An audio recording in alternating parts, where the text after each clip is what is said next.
Alors, avant de commencer, quelques mots pour vous présenter. Donc, vous avez étudié la philosophie et les sciences politiques, et par la suite, vous vous êtes tourné vers l'économie et vous avez fait de la recherche dans les domaines de la finance internationale et de l'économie du développement. Alors, vous avez été conseiller culturel sous François Mitterrand, et vous étiez également sa plume pour la rédaction de certains discours. Vous avez été élu à l'Académie française en mai 1998, et il y a quelque temps, comme vous l'avez dit tout à l'heure, Françoise Nyssen, ministre de la Culture, vous a nommé ambassadeur de bonne volonté auprès de tous les acteurs intervenant dans le domaine de la lecture publique. De bonne volonté, ça veut dire que je ne touche pas un rond.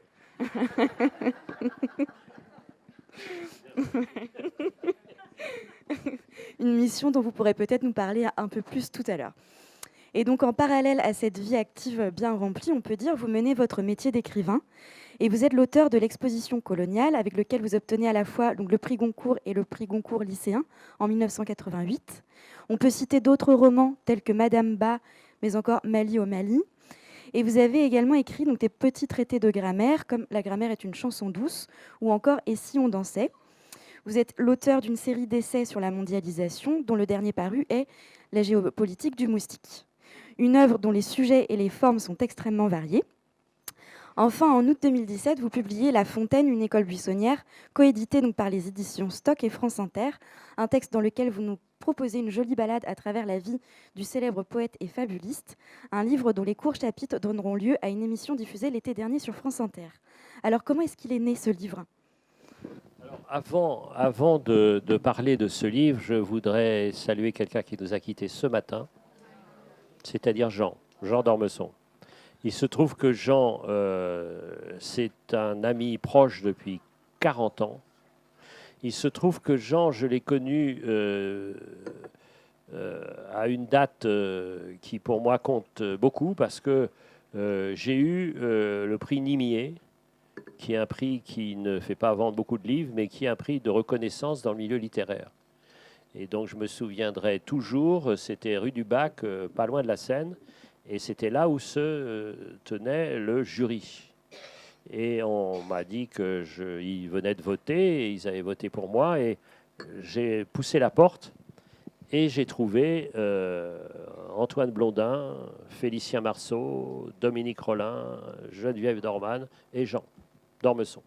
Et ils m'ont dit, en ouvrant les bras, voilà, vous êtes des nôtres. Et donc, si on fait au fond le résumé d'une vie, il y a des jours qui s'accumulent au jour, et puis il y a 4, 5, 6 dates qui comptent. Et les dates qui comptent, en général, c'est des dates, des moments où on vous a fait confiance. Parce que quand on ne vous fait pas confiance, vous êtes en dessous de vous-même. Quand on vous fait confiance, vous êtes au-delà de vous-même. Et ce jour-là, ils m'ont fait confiance, donc je me suis dit, il faut que je tienne cette confiance, que je sois digne de cette confiance. Et puis Jean, on a fait des tas de choses ensemble. Il était de droite, je suis de gauche maintenant, je m'interroge un peu de ce qui se passe. Mais à l'occasion des présidentielles, RTL nous avait demandé de parler pendant un quart d'heure, lui pour défendre Chirac et moi pour défendre Jospin. Et donc, au bout de 9 minutes, on a parlé tout à fait d'autre chose. Ce qui fait que ce qui avait été prévu pour durer un quart d'heure par RTL a donné lieu à un dialogue de 3 fois 1 heure. Et donc, on a continué ce dialogue. Et je dois vous dire que jeudi, ça sera à l'Académie, ça sera particulièrement difficile parce qu'il était juste en face de moi. Et donc, je ne verrai plus ses yeux bleus. Et les rafales sont fortes. Parce que, évidemment, ce n'est pas des perdreaux de l'année qui sont à l'Académie. Alors, je vais vous dire qui j'avais et qui j'ai en face. Il y a Frédéric Vitou, mais il y avait Michel Déon, parti. Jacqueline de Romilly, parti. François Tchang, qui est toujours là. François Tchang, il incarne tout à fait ce que Cocteau disait d'un de ses amis. Il disait il a une très mauvaise santé de fer. Et puis, il y avait Jean, plus là. Et il y a René de Obaldia, heureusement, qui est toujours là, avec qui j'ai fêté le 22 octobre, ses 99 ans. Et le René, donc l'auteur, vous savez, de tas de pièces de théâtre magnifiques, et on déjeune à peu près tous les mois ensemble. Et c'est un académicien qui lève le coude. Il boit assez sec. Et oui, il y a d'autres académiciens qui sont encore en possibilité d'avoir des pratiques que la morale réprouve, assez peu. Mais enfin bon, et lui, il boit pas mal. Et donc, à chaque fois, rituellement, il se lève de la table, un peu titubant, et il me dit, tu vois, c'est là. Je lui dis, non, c'est le Bordeaux. Alors, Jean, voilà, Jean, il a eu une vie absolument magnifique. Jean, c'est quelqu'un qui avait l'infinie politesse du bonheur, à qui on doit des merveilles et qui était d'un savoir incroyable. Vraiment de culture générale, c'est-à-dire il incarne bien le fait qu'il n'y a pas de culture littéraire ou de culture scientifique, c'est la culture de la curiosité. Et on parlait souvent, et notre rêve à tous les deux, c'était qu'il y ait un seul bac, qu'il n'y ait pas des options, parce que maintenant on fait des options dès la grande maternelle, et que ça serait bien qu'il y ait un tronc commun et qu'après on se spécialise. Mais on ne va pas me dire qu'on ne peut pas faire un bac en mathématiques si on n'a pas les professeurs qu'il faut, etc., etc. Donc Jean, c'est ça. Et puis Jean, c'est la liberté, la contradiction et l'espièglerie.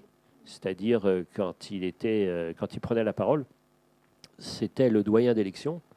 Et puis quand il prenait la parole, c'était à la fois drôle et à la fois pertinent et impertinent. C'est amusant parce que impertinent, normalement, ça ne devrait pas être contradictoire. Ça peut être impertinent et pertinent. Et dans la construction, c'est contradictoire, etc., etc. Bon, voilà, vous sentez que voilà, je perds quelqu'un de proche. Voilà. Donc, je suis content d'être là. Alors, La Fontaine. Il se trouve que dans ma vie déjà assez bien remplie, j'ai été président de l'École nationale supérieure du paysage à Versailles. Et qu'à cette occasion, donc, je me suis passionné pour les jardins et l'histoire des jardins. Et donc, c'est pour ça que j'ai écrit la biographie du jardinier de Louis XIV, le nôtre. Le nôtre. Vous l'avez lu, madame? Bon. Et vous l'avez apprécié. Donc, écoutez.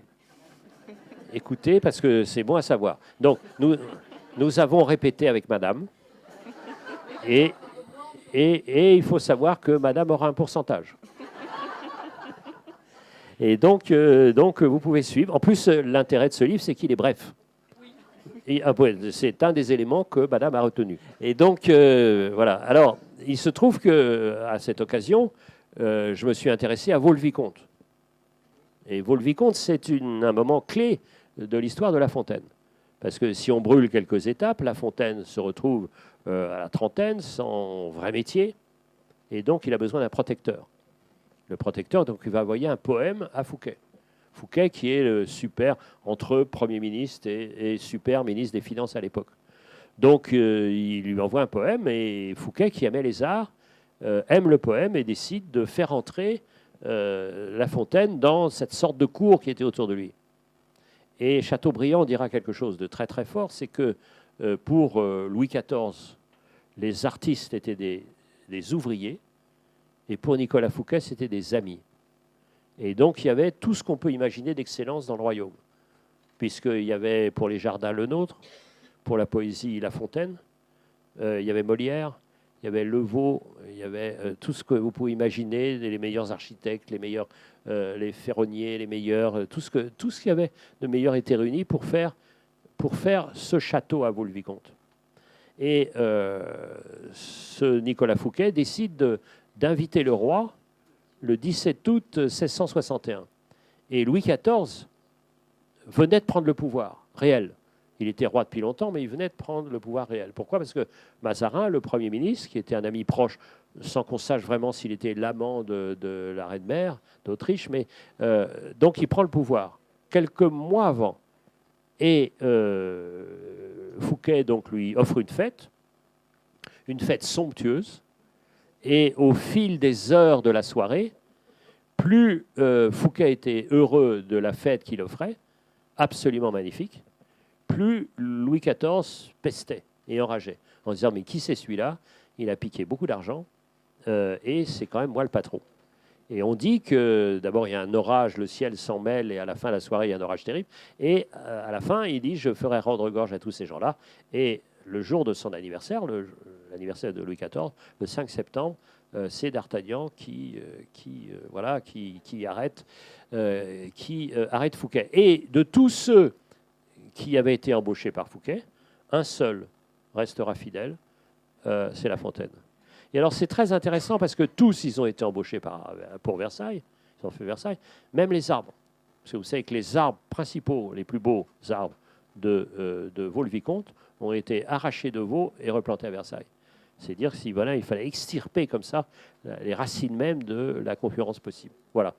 Et donc cette histoire m'a absolument passionné. Je me suis dit, mais qui c'est ce La Fontaine?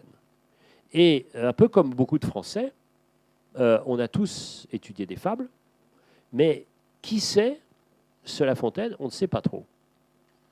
Et à ce moment-là, la patronne de France Inter, Laurence Bloch, a dit, est-ce que ça vous amuserait de, pendant un été, raconter l'histoire de La Fontaine? Et comme vous l'avez dit très bien, la forme a précédé, au fond, la structure même du livre, en disant, la contrainte, c'est faire des petits chapitres qui correspondent à 3 minutes. Donc, ce n'est pas évident, parce qu'il y a des histoires assez compliquées. Par exemple, l'histoire de Fouquet, ça prend plus de 3 minutes, comme vous avez vu. Puis, il y a des moments un peu plus simples, d'autres plus longs. Donc, cette contrainte m'a énormément amusé. Donc, j'ai commencé à travailler avec La Fontaine. Et puis, un autre petit point qui m'a mis la puce à l'oreille, c'est que, comme nous tous, on avait appris les fables. Mais je ne savais absolument pas ce qu'il avait écrit d'autre. Or, il a écrit de tas de choses, des textes religieux, des textes politiques, des textes, etc., et les contes. Et il y a une petite formule qui m'a absolument ravi. Il parle d'une nonne. Pourquoi une nonne? Parce qu'il était fasciné. C'était un très chaud, hein, La Fontaine. Mais pas dans la subtilité de Marivaux. Hein. C'était une sorte de Strauss-Kahn de la poésie, vous voyez. C'est-à-dire, on enchaîne, et c'est 9 minutes, même sans douche. Et donc, il active, et c'est pas dans le raffinement. Et alors, il était fasciné par les abbayes de femmes, parce qu'à l'époque, les abbayes de femmes rassemblaient pas forcément des croyantes, mais des tas de femmes qui avaient une vie que leur famille jugeait assez scandaleuse. Donc, on les réunissait dans l'abbaye, et puis il se passait ce qui devait se passer. Et je vais vous lire après un conte qui est assez chaud, coquin et amusant. Et ce qui m'a mis la puce à l'oreille, c'est cette formule magnifique où il parle d'une nonne et il dit d'elle qu'elle était douce d'humeur et gentille de corsage. Alors là, je me suis dit que quelqu'un qui parle d'une dame gentille de corsage mérite d'être mieux connue, et aussi les dames qui ont cette gentillesse-là. Voilà, donc j'ai quand même pris énormément de temps pour répondre à votre question très pertinente. Alors, donc, cette biographie, elle prend la forme d'une promenade, d'une flânerie très poétique. Et donc, vous l'avez dit, donc, une écriture qui était destinée à la fois donc, à l'écrit, mais aussi à l'oral. Alors, comment est-ce qu'on construit une telle écriture? Alors, ce qui est très amusant, c'est qu'au début, on commence, c'est-à-dire on essaye de faire des petits chapitres, et puis on les teste avec celui qui va être votre réalisateur. Et le réalisateur pour France Inter, c'est un type merveilleux qui s'appelle Xavier Pestugia. C'est celui qui est aussi le réalisateur des lectures, vous savez, de Gallienne, c'est-à-dire ça ne peut pas faire de mal. Donc il a un sens comme ça. Donc on a essayé, et donc j'ai commencé à écrire une dizaine de chapitres et voir si ça marchait. Et alors ça donnait un rythme, évidemment, parce que il faut, comme je vous ai dit précédemment sur la confiance, il faut trouver les moments clés d'une vie. Donc, il y a des grandes biographies de La Fontaine qui existent déjà. Si vous voulez beaucoup de détails, vous lisez la biographie de Henrieux. Jean Henrieux, qui est un chef-d'œuvre absolu. Vous pouvez lire, et je le rends hommage, vous pouvez lire les livres de Marc Fumaroli, qui sont des trésors, et ce livre est dédié à Marc Fumaroli. C'est des trésors d'érudition, des merveilles d'érudition. Moi, c'est pas ça ce que je voulais, c'est-à-dire c'est me promener de moment clé en moment clé d'une vie. Vous voyez, comme des petits points d'acupuncture. C'est-à-dire on est là. Et donc là, 3 minutes en disant ce moment-là, il y a la famille, il y a la naissance, il y a l'école, il y a tel élément, le mariage, et puis la dérive du mariage, et puis il y a tout ce que l'entrée à l'académie, etc. On va revenir sur ces différents points. Mais vous voyez, c'était rythmé comme ça. Et alors, ce qui était très amusant, c'est que donc je lisais mon projet de chapitre, et puis je voyais le réalisateur derrière la grosse vitre, et puis j'entendais sa voix, et il me disait c'est vraiment bien, Éric, donc on va la refaire. Et alors, comme j'aime assez bien la question de grammaire, mais c'est vrai que la conjonction de coordination, le donc était formidable. T'es vraiment super, donc je te quitte. Et ça m'est arrivé. Mais ça sera l'objet du formidable roman d'amour que je prépare en ce moment et que, madame, je me permettrai de vous offrir pour vous remercier de votre collaboration. Sans raconter notre vie privée. Hein. Alors, est-ce que vous pourriez en quelques mots revenir sur, nous présenter Jean de La Fontaine et donc revenir sur les moments clés qui ont forgé sa vie? Alors, merci beaucoup. Alors, la famille de La Fontaine, c'est le père et puis toute cette lignée. Ce sont des gens qui sont dans la bourgeoisie et qui adoreraient atteindre la noblesse. Donc, ils sont en haut de la bourgeoisie. On se trouve à Château-Thierry. Château-Thierry, c'est une petite ville qui se trouve à une centaine de kilomètres à l'est de Paris, juste sur le bord de la Marne, très important la Marne, la Fontaine, la Marne, la rivière, et qui se trouve juste à l'entrée de la Champagne. Et c'est une ville qui était assez riche parce qu'à cet endroit de la Marne, il y avait un gué. Donc les gens pouvaient passer là, et alors on pouvait faire toutes sortes de commerces à ce moment-là. Donc il se trouve là. Et donc, il a de l'argent. Et puis, il a une charge qu'on appelle charge des eaux et forêts. Alors, c'est une charge qui a été créée par Philippe le Bel, c'est-à-dire c'est des responsabilités de l'État et qui sont transmises à un particulier qui achète la charge. Et lui doit gérer les forêts et les eaux d'une certaine circonscription. Et alors, il peut vendre du bois, il peut surveiller, il peut vendre des poissons, etc. Et il lutte contre tous les gens qui ne respectent pas les règlements. Et sa mère, qui est une Pidou, elle est d'une noblesse de robe, c'est-à-dire des fonctionnaires, il y a des médecins, il y a des magistrats, il y a des parlementaires, et donc c'est un peu plus élevé socialement. Et elle a du bien. Et elle va mourir relativement vite. Donc c'est un peu ça. Et puis, il y a voilà, il naît là-dedans, donc dans une petite ville, mais évidemment entourée par la campagne. Et alors, je vais juste vous lire un tout petit chapitre sur l'école dans lequel a été La Fontaine, parce que ça explique assez bien, je crois, ce qu'il est. Alors, on ne sait quelle école primaire fréquenta La Fontaine. Alors, un de ses amis le décrit ainsi: La Fontaine, bon garçon, fort sage et fort modeste. On l'imagine loin du premier rang, plutôt réfugié dans le fond de la classe, non pour se mêler au cancre, non pour chahuter ou bavasser, mais par seul souci qu'on le laisse en paix. On peut le voir aussi sur ces places qui jouxtent les fenêtres. Les heures y passent plus vite, sans même faire l'effort de se pencher. On suit la course des nuages dans le ciel, le vol des oiseaux, les feuilles qui frémissent au fait du marronnier. Pas besoin d'attendre la fin des cours pour commencer sa récréation. Donc, vous voyez. Et alors, ce qui est intéressant, c'est qu'à cette époque, on apprend le français, mais aussi le latin. Et c'est très important, le latin, parce que le latin, c'est Virgile, dès qu'on commence à être assez bon. Et Virgile, c'est la nature. Donc, il vit au milieu de la nature, et il apprend l'écriture de la nature avec Virgile. Donc, traduire Virgile, c'est mot à mot voir surgir la nature, laquelle est, tout compte fait, la première école.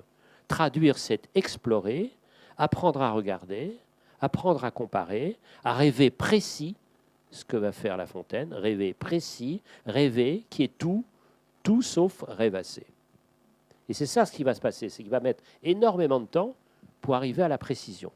C'est-à-dire pas juste, vous voyez, se laisser complètement aller. C'est pas du tout genre baba, fumette et voilà. Non, c'est pas son truc. C'est précis. Et comme nous savons, la famille La Fontaine a des fermes et des bois. On s'y rend tout le temps pour déjeuner, pour fêter, pour dormir, pour un rien, les dimanches et en vacances. La vie de La Fontaine est buissonnière. L'école et la vie communiquent et sont toutes deux buissonnières. Alors c'est intéressant parce que j'ai trouvé ce que c'était qu'une école buissonnière. C'était une école clandestine, c'est-à-dire pas religieuse, qui, au Moyen-Âge, se tenait en plein champ. Et clandestin, clandestine est aussi un mot pertinent pour parler de La Fontaine. Il sera toujours passager clandestin de sa propre vie, pas très sûr de lui-même, incertain de sa réalité, doutant de vivre la vie prévue pour lui. Flottant. Comme s'il fallait oublier, pour parler à tous et à chacun, il fallait s'oublier, surtout pas ne s'inquiéter de savoir qui l'on est. Le génie est un passager clandestin, ou si vous préférez, buissonnier. Et buissonnière sera l'école que nous fréquenterons en fréquentant La Fontaine. C'est ça son école. C'est ça son école. Donc c'était intéressant, vous voyez. Donc pour répondre à votre question, c'est très intéressant de dire au fond, c'est quoi l'école? Alors l'école, je peux faire un chapitre de 25 pages sur l'école, mais au fond, qu'est-ce que je vais pouvoir bien dire qui me semble important? La Fontaine en 3 feuillets. Donc vous voyez, c'est cette formule merveilleuse qu'on connaît bien, c'est voilà, j'ai pas eu le temps de faire court. Et qui est quand même très très vrai. Et moi j'aime bien des poésies, par exemple les poésies japonaises, vous savez, où il y a 5 syllabes, 7, 5, les haïkus, et donc c'est très passionnant. Vous voyez, donc ce mécanisme, c'est-à-dire cette contrainte qui oblige justement à l'acupuncture. Alors, vous parlez de cette précision. Qu'est-ce qui vous a tant séduit, outre la précision, dans la langue et dans l'écriture de La Fontaine? Alors, écoutez, je vais vous donner juste des preuves. Des preuves.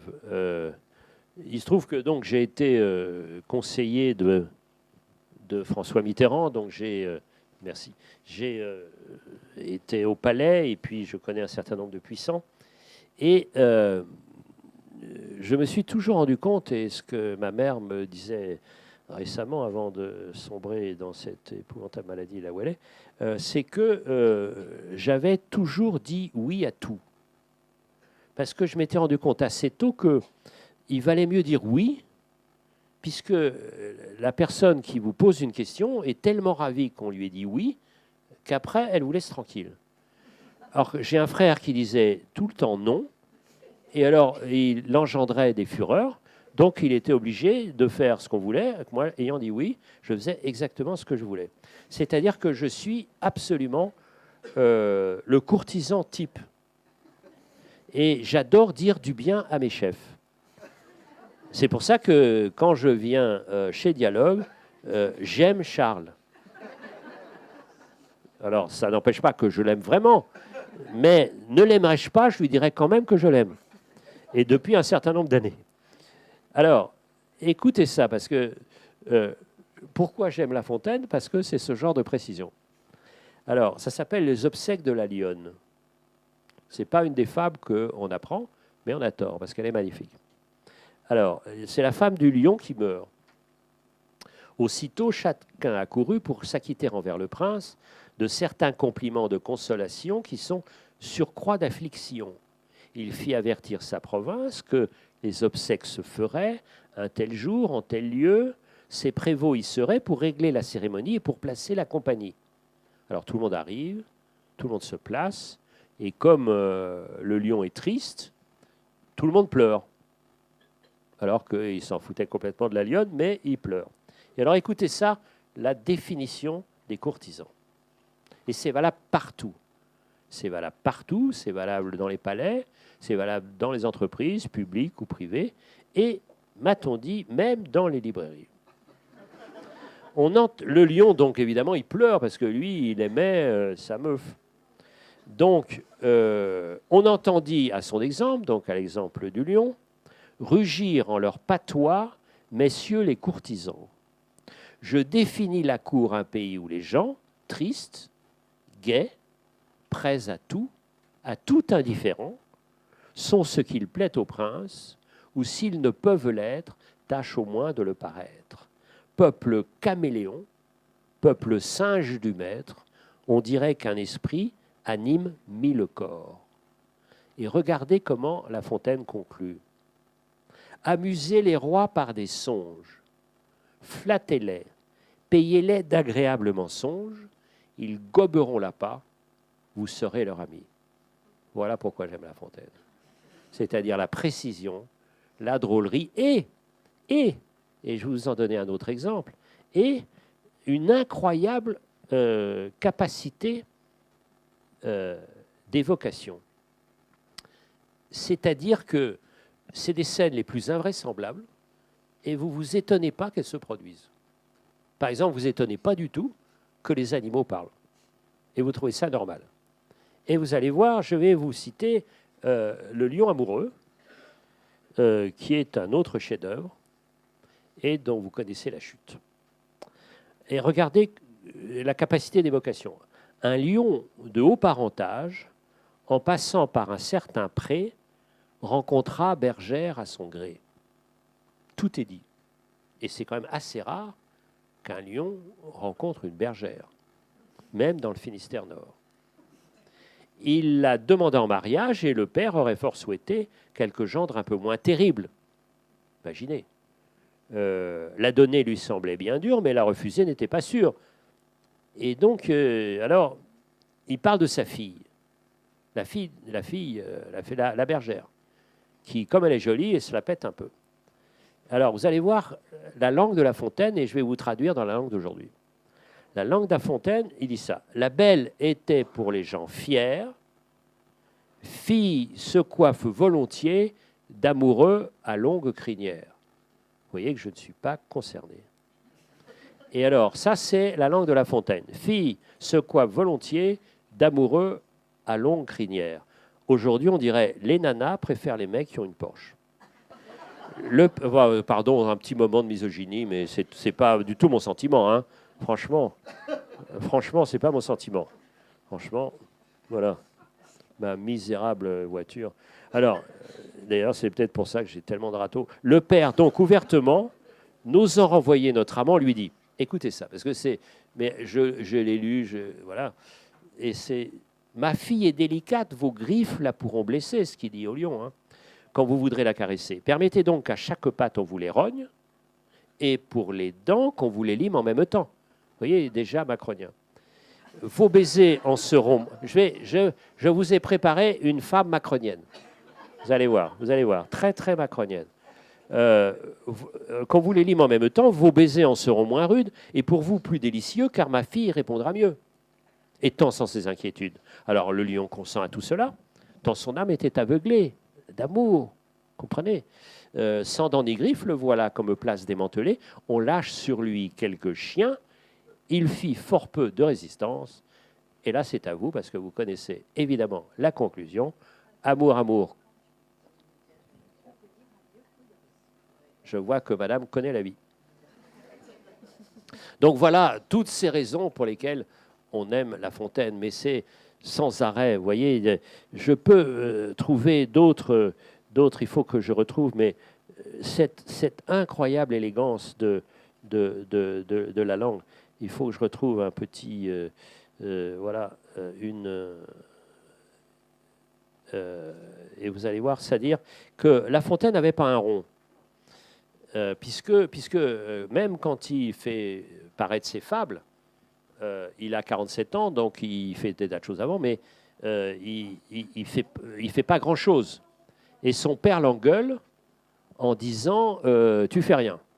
Et il lui dit pas du tout, et il a cette réponse magnifique qu'on aimerait entendre dire par nos adolescents, tu ne fais rien. Il répond pas du tout, je consomme les heures. C'est admirable. Je consomme les heures. Imaginez si quelqu'un vous dit je consomme les heures. Et donc c'était un monde sans droit d'auteur. Donc même quand il fait un triomphe, il touche rien. Donc, et comme il n'a plus de puissant, puisqu'il a soutenu Fouquet, il n'a rien. Donc c'est des amis qu'il recueille. Et il y a une amie qui était très riche, Madame la Sablière, qui a recueilli pendant plus de 20 ans. Et on se dit qu'il était très amoureux d'elle, mais il ne s'est rien passé. Et alors, écoutez cette langue admirable, pour moi, de délicatesse. Voilà ce qu'il dit à cette dame. Vous auriez eu mon âme tout entière, si de mes voeux j'eusse plus présumé. Par des transports n'espérant pas vous plaire, je me suis dit seulement votre ami. De ceux qui sont amants plus qu'à demi, et plutôt sort que j'eusse pu mieux faire. L'amitié amoureuse. Voilà, j'ai quelques noms pour quelques regrets dans ma vie. Vous avez toutes les raisons sont là. Vous êtes d'accord? Oui. Alors, en quoi est-ce qu'on peut dire que La Fontaine est un être rempli de paradoxes? Alors, il est paradoxe parce que il va passer son temps à être avec des riches en étant pauvre, en étant à Château-Thierry, mais en passant son temps à Paris, en étant libertin et en même temps étant tout à fait religieux, etc. etc. Donc c'est très intéressant qu'il s'appelle La Fontaine, parce que qu'est-ce que l'eau? C'est le lieu des métamorphoses. Et dans les fables, il y a évidemment les animaux, mais il y a aussi l'eau. Il y a toujours l'eau. Pourquoi? Parce que l'eau, c'est fluide. L'eau permet d'accueillir toutes les formes. Parce que c'est la glace, c'est la vapeur, c'est la rapidité, c'est l'eau qui flâne. Donc on est tout en même temps. Et donc sa vie, elle est assez marrante parce que, et au fond, il aime bien sa femme, mais bon, il est quand même. Alors, c'est son père qui décide de le marier parce qu'il trouve qu'il ne faut rien, comme je vous ai dit.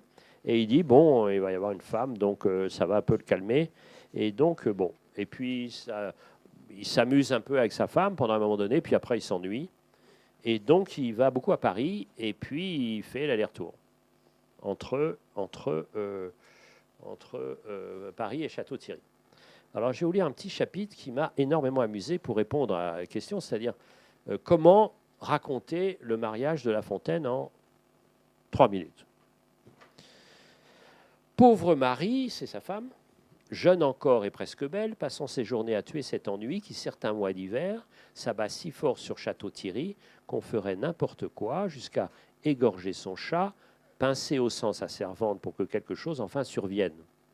Les absences de son mari se multipliaient et s'étiraient. La rumeur toujours bienveillante la tenait informée de ses frasques parisiennes. Alors on a beau prier, s'acharner à la tapisserie, s'épuiser dans des promenades, lire un peu, se faire aider d'un confesseur pour offrir à Dieu cette souffrance d'être tant dédaigné, comme si le Créateur pouvait goûter ce genre de cadeau-là, une colère peut soudain vous prendre. Donc Marie avait un cousin. Et le cousin, il avait été refusé parce qu'il voulait se marier avec Marie, qu'il aimait beaucoup, mais il n'avait pas de fric. Donc la famille avait dit non. Alors il était devenu militaire. Et puis à chaque fois qu'il avait des loisirs, il venait à Château-Thierry. Et là, nous allons aborder un concept qui est extrêmement intéressant et dont je voudrais vérifier s'il trouve son incarnation à Brest même.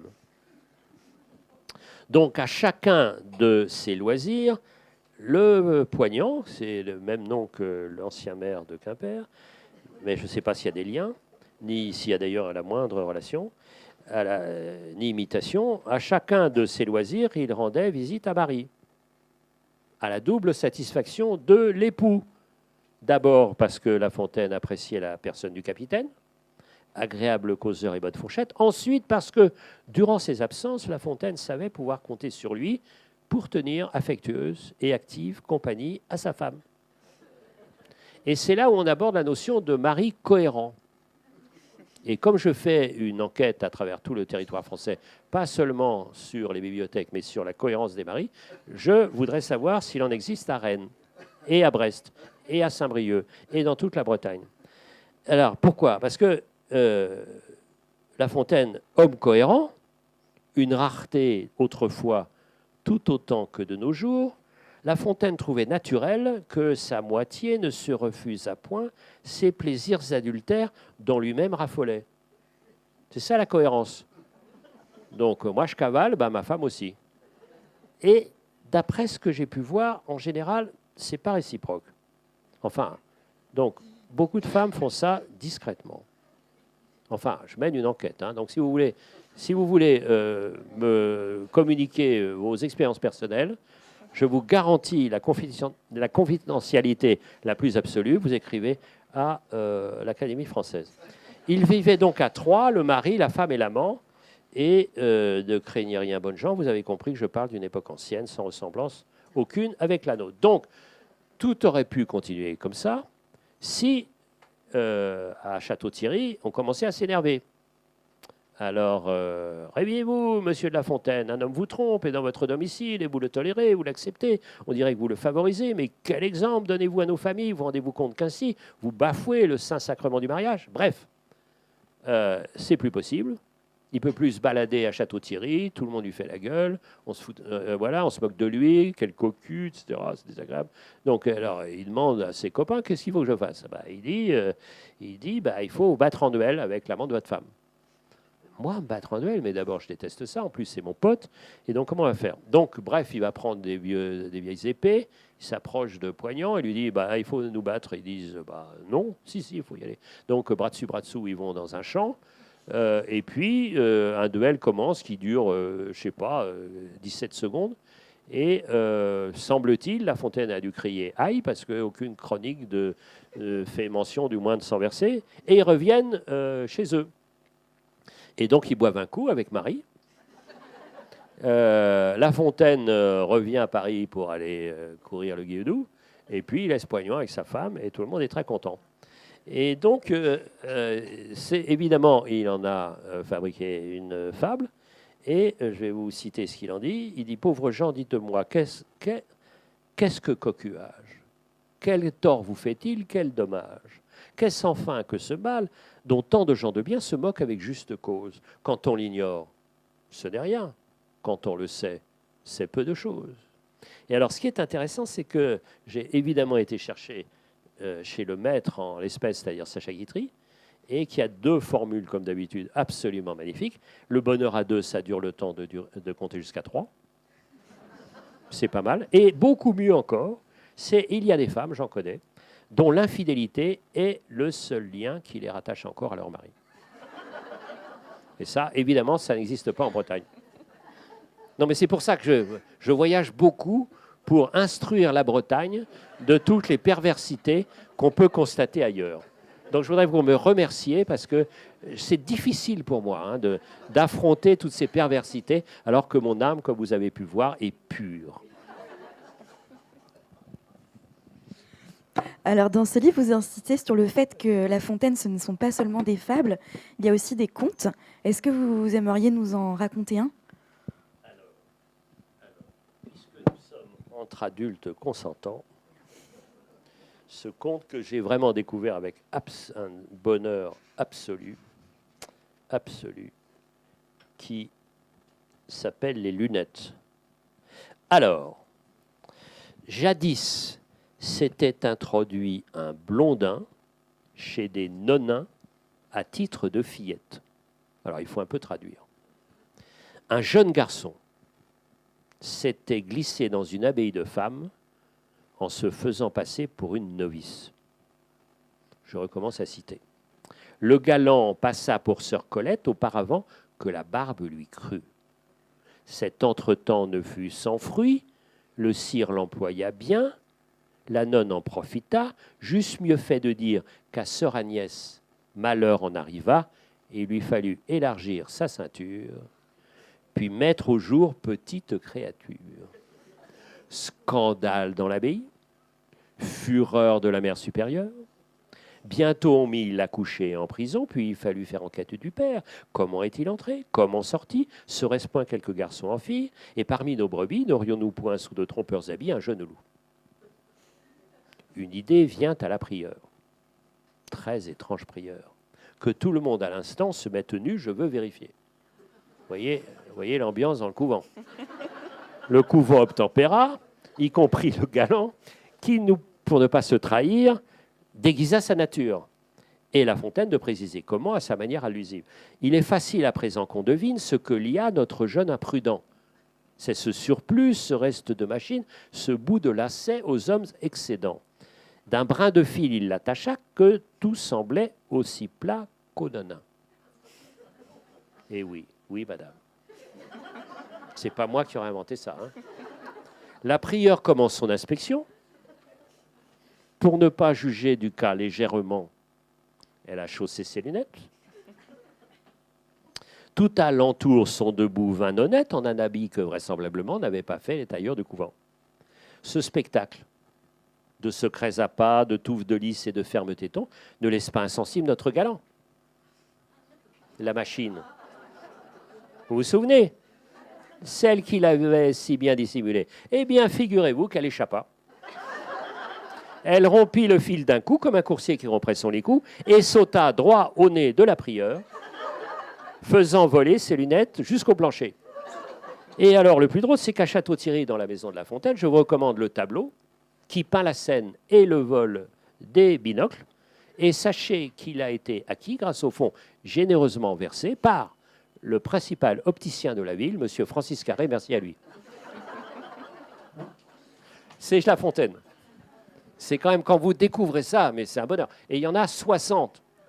Parce que La Fontaine, qu'on présentait comme quelqu'un de paresseux, il a quand même fait 244 fables et 60 contes. Et alors, ces contes sont relativement difficiles à lire parce qu'il y a une langue un peu compliquée avec des références mythologiques et tout ça. Mais donc, il faut un peu les, voilà, pour travailler, les couper, les reprendre, etc. Mais c'est un délice absolu, absolu. Et donc, enfin, il y a plein de choses, mais on peut lire, je ne sais pas combien de temps on a encore. Non, parce que ouais, il faut peut-être y aller. Non, je vais peut-être passer la parole au public. Alors attendez, parce que Ah oui. j'ai quand même, je voudrais vous citer la fable de Macron.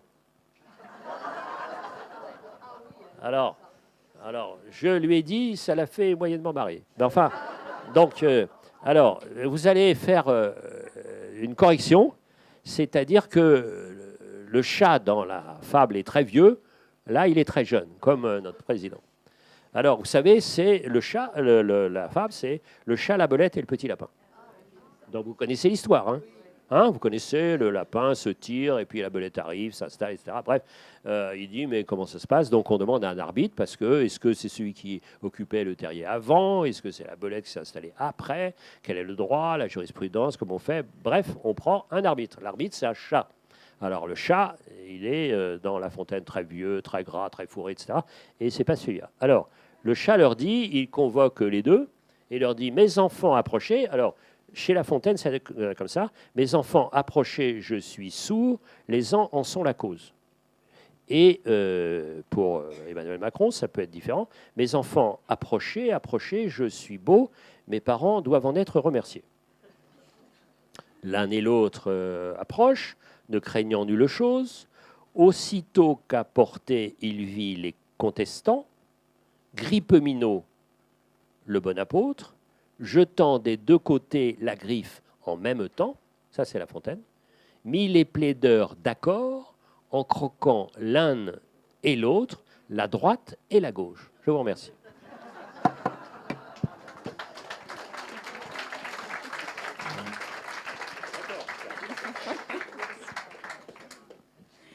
Est-ce qu'il y a des questions dans le public? Non. Juste une petite pour la fin, une petite, vous allez voir, une petite, c'est extraordinaire. Alors là, c'est absolument une fable inconnue, mais vous allez voir, je vais vous donner juste un extrait parce que c'est parfait, parce que c'est exactement quand on a une... attendez, vous allez voir, il faut que je la retrouve. C'est exactement quand on a une... quand on écoute des ados, vous allez voir. Il faut que je la retrouve, c'est... il faut que... Alors, on va la retrouver, je ne sais plus où c'est. C'est... Oui, voilà. C'est l'écrevisse et sa fille. L'écrevisse et sa fille. Alors imaginez, vous, avec une adolescente. Ça m'est arrivé, une adolescente, voilà. Alors, mère écrevisse, un jour à sa fille disait « Comment tu vas, mon Dieu, ne peux-tu marcher droit ?» Et comme vous allez vous-même, dit la fille. Puis-je autrement marcher que ne fait ma famille? Veut-on que j'aille droit quand on y va tordu? Il n'y a que des trésors comme ça. Donc, franchement, allez-y. D'abord, ce livre ne coûte que 17 €, mais après, il n'y a rien. Il y a tous les La Fontaine qui sont un livre de poche avec une réduction que Charles est prêt à vous consentir pour fêter Noël. Alors, pardon. Il y a un passage que j'ai trouvé très beau sur la lecture. Est-ce que vous accepteriez de nous le lire? Mais oui. Je dis oui à tout si c'est vous qui posez la question. Charles a dû vous dire, je suis un homme extrêmement facile. Oui? Celui-ci. Oui, très bien. Alors, de certains livres, on dirait qu'ils vous ont choisi. dès la première phrase, le cœur vous bat, vous entendez une voix vous dire « Tu veux être mon ami ?» C'est la voix du livre. Vous en pleureriez. Vous avez trouvé quelqu'un et ce quelqu'un est un livre, quelqu'un pour vous protéger, comme le ferait un plus âgé dans la cour de récréation. Vous protégez, mais pas seulement. De page en page, le livre continue de vous parler. « Tu es mon ami ?» dit le livre. « Oui ou non ? Alors aie confiance et honte de rien, et surtout pas de tes rêves. Je suis venu pour que tu oses les accomplir, les rêves. » Il est des livres qui sont des bateaux, ou si vous préférez des grands frères.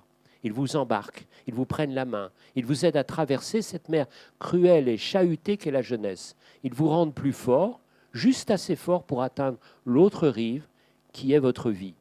Pour beaucoup de ma génération, ce livre-là, ce livre bateau, ce livre grand frère fut 100 ans de solitude de Gabriel Garcia Marquez.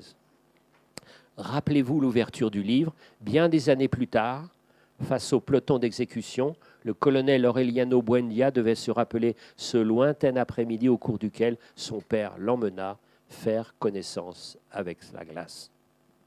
Et vous êtes parti, et vous êtes dans les bras, vous êtes en bateau, vous êtes... Voilà. C'est ça ce que c'est qu'un livre à un moment donné. Je me souviendrai toujours. Les deux livres qui m'ont frappé, c'était ça et le livre du Tambour de Günter Grass, où il y avait un grand récit comme ça, immense. Et donc, voilà, on est réchauffé par un livre qui vous emporte. Alors, La Fontaine, c'est un exemple du style français.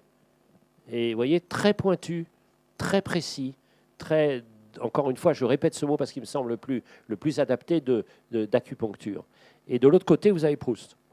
Hein, c'est-à-dire, et dans cette langue française permet les deux. C'est-à-dire, de côté, vraiment l'extrême précision, et de l'autre côté, vous laissez aller dans les ondoiements, comme vous aurez en langue anglaise avec Virginia Woolf.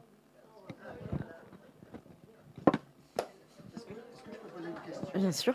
Le libraire a le droit.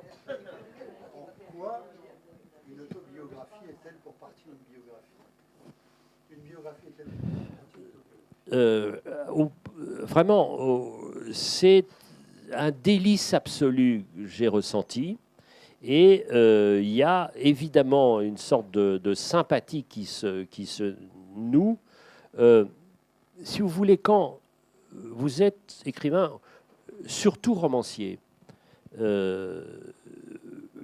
vous vous intéressez très peu à vous-même. Donc, vous vous intéressez au projet, mais pas à vous-même. C'est-à-dire que vous vous mettez extrêmement facilement à la place de quelqu'un d'autre. Et c'est pour ça que quand j'ai écrit le livre Madame Bas, le livre a vraiment marché quand j'ai dit « je » pour « elle ». C'est-à-dire quand je disais « elle », ça ne marchait pas. Et quand j'ai dit « je », vous voyez que, a priori, quand j'arrive, je ne suis pas une femme malienne. Eh bien, franchement, c'est facile. Ou quand j'étais une petite fille, vous voyez, dans les livres sur la grammaire, c'est très facile. Donc, on est quelqu'un d'autre. Et puis, évidemment, il y a quelques thèmes dans lesquels on se retrouve un peu. C'est-à-dire la proximité du pouvoir, mais la méfiance vis-à-vis du pouvoir. C'est-à-dire un goût bien moins frénétique que des belles dames, mais enfin, j'aime bien. La langue française essaie d'écrire à peu près précis. La différence, c'est l'habileté pour moi, le génie pour lui. Il n'a rien à voir. Je ne sais pas s'il y a d'autres questions dans le public. Oui.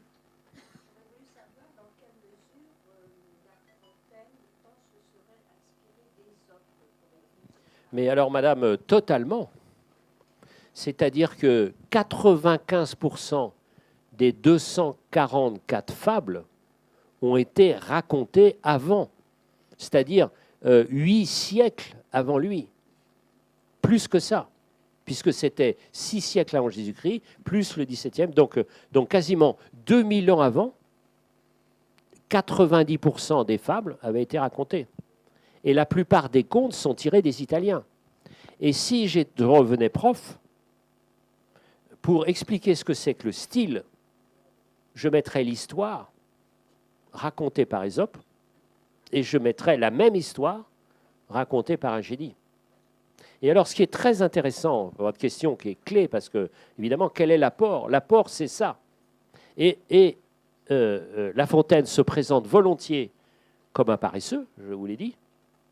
Et en fait, il n'a jamais voulu qu'on voit ses manuscrits, parce qu'il ne voulait pas qu'on voit le travail.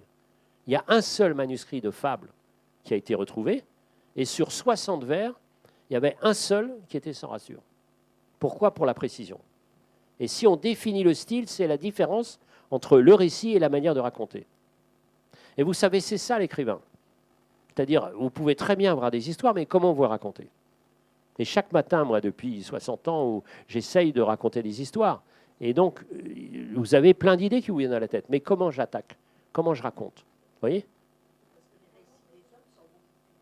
Ils sont très brefs. Et puis, il y a ces mots à chaque fois que vous prenez, mais n'importe quelle fable. Il y en a une que je connais, que vous connaissez aussi, qui est extraordinaire de précision, qui est, quand vous voyez, et aussi c'est une fable qu'il a empruntée.